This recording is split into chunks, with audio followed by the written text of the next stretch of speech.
So you have all those types of things, I think, like you would suspect you would have, but you've also had some pretty spectacular attacks that, again, the Kerch Bridge bombing, the Nord Stream pipeline bombings, which have, of course, led to a further escalation. So, in the U.S., when they talk about how the Russians have been striking at Ukrainian energy infrastructure, and it's cold and people are freezing in their homes and everything, and it's left out that they weren't doing that until the Kerch Bridge was destroyed, right? I was Or gonna, until the pipelines were hit.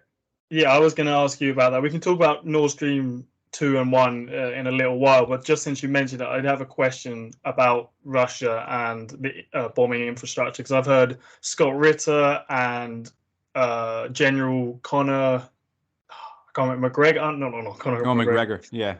Yeah, saying that basically Russia has been quite lenient Hmm. so far in civilian infrastructure. Obviously, with Iraq, there was the shock and awe Yeah, campaign. right. He spoke about in Kosovo, where you hit all the military targets and then you finish with them, and then there's like, well, then you take out the water and the electricity Right. because, well, the army needs that, not just the Right. people, and then you end up just running out of targets. So you bomb all the bridges, you bomb everything you can. Obviously, they bombed, I think it was the Serbia media operations in that time, and I think accidentally the Chinese embassy. So, what is your assessment of Russia? Because this isn't my assessment. I've listened to them because they obviously have a military background, saying they Hmm. have been fairly lenient until recently. As part of the escalations. Yeah. Yeah. Let me let my dog in because he's barking. But hang on one second. I think McGregor and Ritter are right, and I think that there was, even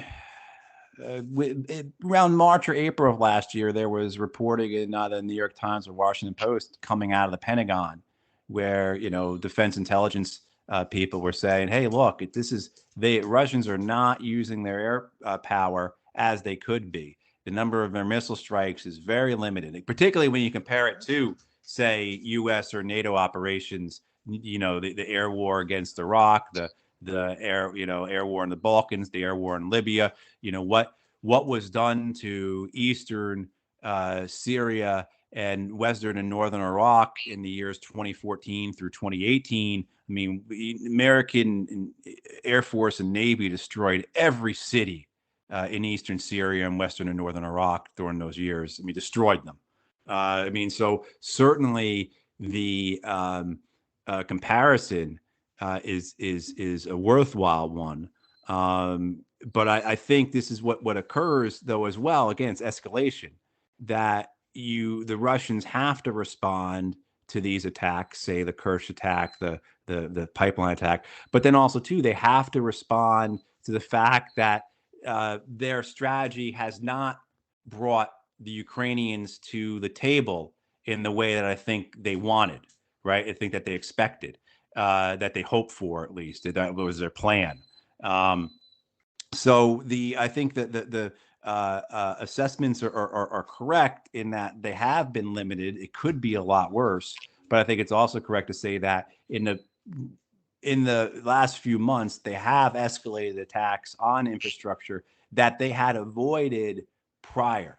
Right. So, I mean, that's the thing. You look at the spring and the summer, and the attacks just weren't there on the energy infrastructure, on the water treatment plants, on the various types of things. Now, yeah, case in point, in Iraq, the U.S. destroyed everything, and we are still destroying even the things that we didn't destroy. I mean, I could tell you in 2005 in Western Iraq, the United States Air Force destroyed all the bridges that were crossing the Euphrates because we wanted to deny the insurgency the ability to utilize those bridges. So stupid, of course, because it also denied us the ability to use those bridges. I mean, it's absolutely, I mean, I'm not making that up. I mean, like, that was a much bigger problem for us than it was for the insurgents. And we ended up having to try and rebuild those bridges. And it was, but, the,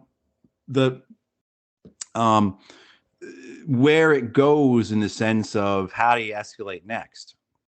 And then particularly too, I think once you have a stalemate And I think the Russians, I would expect maybe the Russians achieve their operational goals in the next few months to solidify the hold on what they have in eastern Ukraine, to solidify that portion of eastern Ukraine that connects Donbass through down to Crimea, that they solidified that. They're certainly putting in a lot of fortifications, certainly putting in things, we call it defense in depth. And then their operations seem to be trying to throw the Ukrainians out of certain areas without, though, trying to have a final and decisive victory, if that makes sense. So I think, but where do they go, though, after that? And what do you do in the sense of how does the war further escalate? And how do you put pressure on your enemy, on your adversary, to come to the table?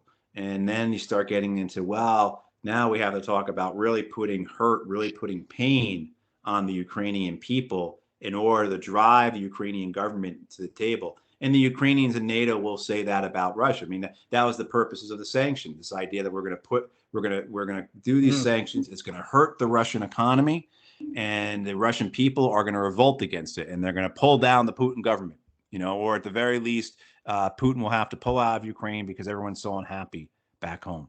And so you do. Ultimately, it keeps coming down to how do we punish people? How do we make them hurt?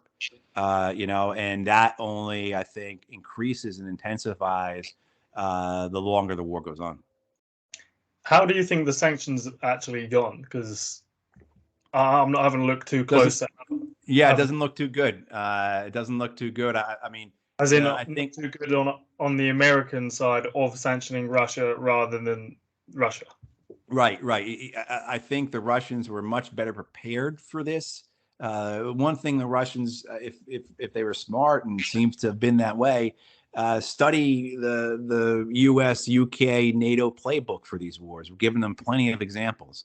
Study how the Americans have treated Russia, but also deal with China, deal with Venezuela, deal with Iran, and understand what do they have at their disposal to be able to hurt us economically and financially. And, and it seems as if it has not been effective nearly in any way that the Americans and the British had hoped it would be.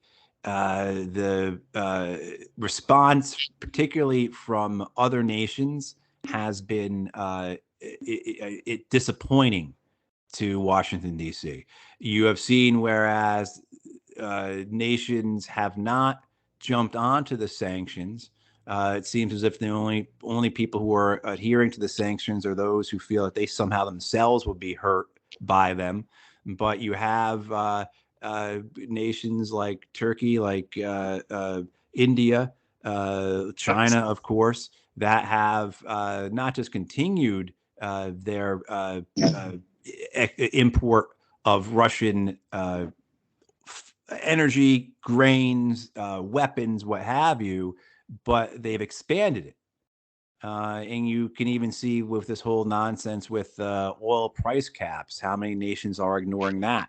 And the fact that a lot of that has got, you look at that, you pull it apart, how is this ever going to be effective? The price cap is actually above what oil has been selling for.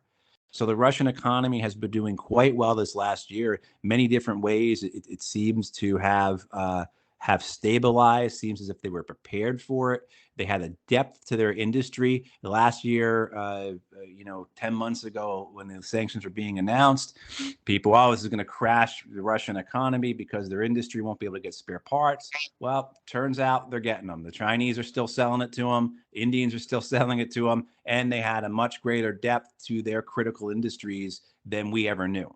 Every month I just saw a story the other day from CNN about how Russian artillery fire has dropped by 75%. And this means the Russians are running out of artillery. I mean, there's been a story like that every 2 weeks in the American press.